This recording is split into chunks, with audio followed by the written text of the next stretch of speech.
மனிதன் ஜெயிக்காத ஒரு விஷயம் மரணம் மட்டும்தான். ஒரு பிறந்த நாள் கூட்டத்தின் நீளம் அவன் பெற்ற அங்கீகாரத்தை சொல்லும். ஒரு இறந்த நாள் கூட்டத்தின் நீளம் அவன் வாழ்ந்த வாழ்க்கையை சொல்லும். வாழ்க்கை தத்துவம் கடவுளுக்கு புரிந்தது. வாழ்க்கை தத்துவம் கடவுளுக்கு புரிந்தது. இருக்கின்ற பொழுது இல்லாத மரியாதை இல்லாத போது இருக்கிறது. மயானம் வந்தது. மயானம் வந்தது, நல்லா கவனிங்க. நேற்றைய சவத்தை நாளைய சவங்கள் சுமந்து சென்றன.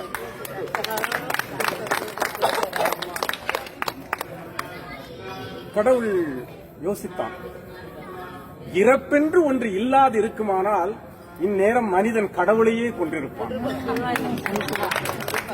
பாவம், ஆடிய மனிதர்கள் உறங்குவதற்கு செய்த ஆடாத தொட்டில்தானே மயானம். அந்த வேலை முடிந்து சென்றது கூட்டம். இது ஆறறிவு ஓய்ந்து அடங்குகிற